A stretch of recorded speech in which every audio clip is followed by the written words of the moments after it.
तो मार्वल ने Avengers doomsday का अनाउंसमेंट चालू कर दिया है, जिसमें उसने पहले उसकी कास्ट अनाउंस की, उसके बाद उसने अनाउंस किया कि प्रोडक्शन चालू हो चुका है। अब बिना कोई बकवास चालू किए डायरेक्ट कास्ट के बारे में बात करते हैं। तो पहला नाम था सबसे बड़ा, उसमें था क्रिस हेम्सवर्थ का थॉर, दूसरी थी वेनेसा कर्बी यानी कि स्टू स्ट्रॉम, तीसरा था एंथनी मैकी यानी कि नया कैप्टन अमेरिका, चौथा था अपना सेबेस्टियन स्टैन यानी कि बकी बार्न्स यानी कि अपना विंटर सोल्जर, और साथ ही में थी लटिका वाइट यानी कि सूरी जो कि अभी ब्लैक पैंथर है, और था पॉल रॉड जिसकी चेयर काफ़ी छोटी दिखाई गई है यानी कि वो एंटमैन का साइज़ का चेयर रखे थे। उसके बाद था वाइट रसल यानी कि यूएस एजेंट जो कि अभी आने वाला है अभी कुछ ही दिनों में थंडरबोल्ट्स में ही। उसके बाद था अपना तीनोज हाइड्रा मिजिन यानी कि नेमोर, और ये बात थोड़ी अलग थी कि नेमोर इस मूवी में आ रहा है क्योंकि जो भी कॉमिक्स पढ़ा है उनको पता है कि नेमोर का कितना बड़ा रोल है सीक्रेट वॉर्स में। उसी के बाद था इबॉन मॉस यानी कि द थिंग यानी कि फैंटास्टिक फोर के भी चालू हो चुके हैं यहाँ पे, यानी कि पहले सू स्ट्रॉम आ चुकी है, उसके बाद द थिंग आ चुका है। उसी के बाद था सिमुलियू यानी कि ये कुछ अलग कास्टिंग था, और यानी कि अपना सेंचुरी भी वापस आ चुका है एवेंजर्स में। उसके बाद है फॉरेस्ट फ्रू यानी कि येलेना यानी कि अपनी नई वाली ब्लैक विडो, कैप्टन अमेरिका को दिखाई गई थी वो वाली नहीं, ये वाली अभी नई है और जो कि परमानेंट रहेगी अभी कुछ सालों तक, तो ये वाली है और ये भी थंडरबोल्ट्स में आने वाली है। उसी की बात है कैल्सी ग्रामर, ये एक अलग कास्टिंग थी इस वाले में।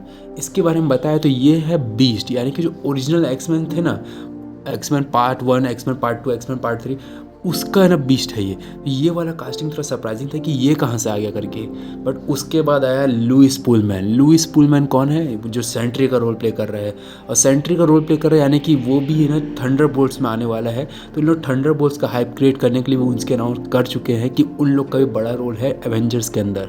उसी के बाद था अपना डैनी रेमिस यानी कि फैल्कन जो कि कैप्टन अमेरिका में दिखाया गया ही है।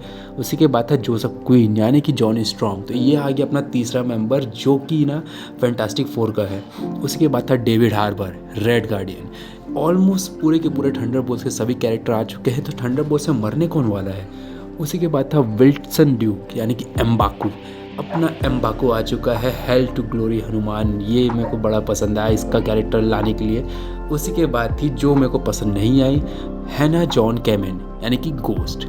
तो थंडरबोल्ट से जो एक कैरेक्टर नहीं है, जो कि अब पूरे के पूरे थंडरबोल्ट्स के कास्ट आ चुके हैं, एक कैरेक्टर नहीं है, वो कौन है वो आपका अपना मूवी देख के पता चलेगा, मैं आपको नहीं बताने वाला हूँ। लेकिन अब आया बड़ा नाम, अब बड़ा नाम अच्छे से सुनना। अगला नाम है टॉम हिडलस्टन यानी कि लोकी सीरीज़ में जितना उसने हाइप क्रिएट किया था उसके बाद वो वापस आ रहा है एवेंजर्स मूवी में, और उसका रोल आप समझ जाओगे क्योंकि उसका रोल भी काफ़ी अच्छा होने वाला है। उसी की बात है पैट्रिक स्टुअर्ट यानी कि प्रोफेसर एक्स, यानी कि एक्स मैन के भी स्टार्ट हो चुके थे अनाउंसमेंट करना, लेकिन उसके बाद रुके नहीं। उसके बाद आया इयन मैकेलन यानी कि मैग्नेटो तक को वापस लिया इन लोगों ने, मार्वल वालों ने, कि कितना हाइप करना चाहते हैं एवेंजर्स का।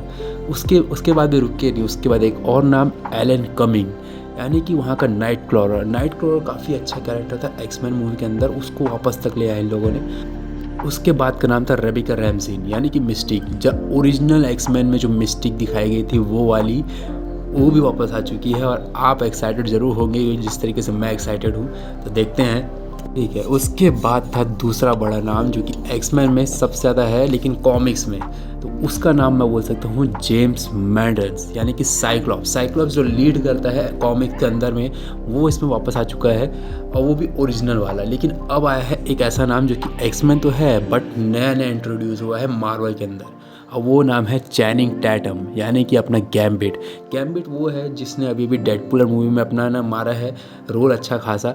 भले उसका बोलने का तरीका पसंद नहीं आता, लेकिन उसका एक्टिंग और जो एक्शन सीक्वेंस था वो काफ़ी तगड़ा था। फिर आया अपना मेन कैरेक्टर जो कि लीड कर सकता है इस वाले एवेंजर्स में, वो कौन है मालूम है आपको, वो है अपना पेड्रो पास्कल यानी कि रीड रिचर्ड्स। फैंटास्टिक फोर के चारों के नाम आ चुके हैं। अब आता है आखिरी अनाउंसमेंट जो कि था अपना मेन अनाउंसमेंट, और ये वाला आदमी आता है अनाउंसमेंट के वीडियो में, और इसका नाम है रॉबर्ट डाउनी जूनियर यानी कि अपना डॉक्टर डूम आ चुका है, और वो पूरी कास्ट अनाउंसमेंट यहीं पे ख़त्म कर दी जाती है। और यहीं पे एक चीज़ आपको पता चलता है कि प्रोडक्शन चालू हो चुका है एवेंजर्स का। बट मेन बात, बहुत सारे नाम अभी भी लिए नहीं गए हैं, और उस बारे में हम अलग से किसी वीडियो के बारे में बात करेंगे। अभी के लिए सब्सक्राइब।